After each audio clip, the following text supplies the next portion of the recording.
எது நம்ம அடையாளம்? நல்லா படிக்கணும், பெரிய டிகிரி வாங்கணும், நல்ல வேலைக்கு போகணும். இது நம்ம சொசைட்டியில ஒரு மரியாதையும் அந்தஸ்தையும் கொடுக்கும், நம்மளுடைய வாழ்வாதாரமா மாறும். ஆனா நம்முடைய அடையாளம் நம்ம பூர்வீகம் தான்.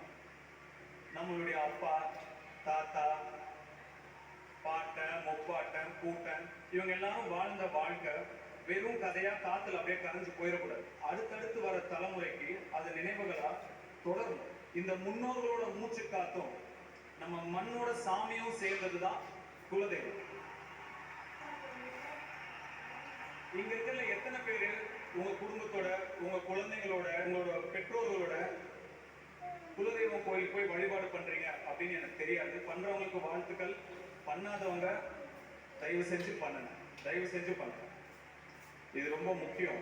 ஒரு சில விஷயங்களை மறந்து போயிடக்கூடாது, ஒரு சில விஷயங்களை அப்படியே கடந்து போயிடக்கூடாது. இங்க இருக்கிற நம்ம எல்லாருக்கும் நம்மளுடைய அப்பா அம்மா பேர் தெரியும், தாத்தா பாட்டி பேர் தெரியும்.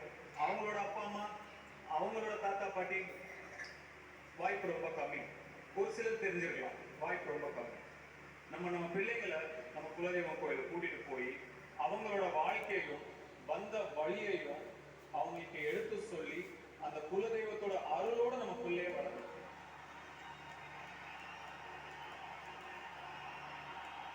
இப்படி ஒரு பறவை கூட்டுல இருந்து இட தேடி எந்த திசைக்கு போனாலும் திரும்பி கரெக்டா அதே கூட்டுக்கு வருதோ, வாழ்க்கையை தேடி நம்ம எந்த திசைக்கு போனாலும் வந்த வழியையும் வாழ்ந்த வாழ்க்கையும் என்னைக்கும் மறக்கவே கூடாது. அப்படிங்கிறத சொல்ற படம் தான் இந்த இட்லி கடை. ஏன்னா நான் இவ்வளவு தூரம் மெசேஜா சொல்றாரு அப்படின்னு யோசிக்காதீங்க. உங்களுக்கு நான் சொல்லாம யார் சொல்லுவா சொல்லுங்க? இது உங்களுக்கு சொல்ற உரிமை எனக்கு இருக்குன்னு நான் நம்புறேன். அதனால நான் உரிமையா சொல்றேன். இந்த படப்பிடிப்பு நடக்கும்போது நான் விளையாண்ட தெருக்கல்ல, நான் வாழ்ந்த வீட்டுல, வளர்ந்த வீட்டுல, நான் சாப்பிட்ட இட்லி கடையில, என்னுடைய கருப்பசாமி கோயில்ல, அங்க முன்னாடி இருக்க அந்த மாடுல நான் ஏறி விளையாண்ட அந்த மாடுல, எல்லா இடத்துலயும் நாங்க படப்பிடிப்பு நடத்தினோம். எனக்கு ஒரு ஃபுல் சர்க்கிள் போயிட்டு வந்த மாதிரி இருந்தது. மனசுக்கு ரொம்ப நெகிழ்ச்சியான ஒரு படப்பிடிப்பா இந்த படம் எனக்கு இருந்தது.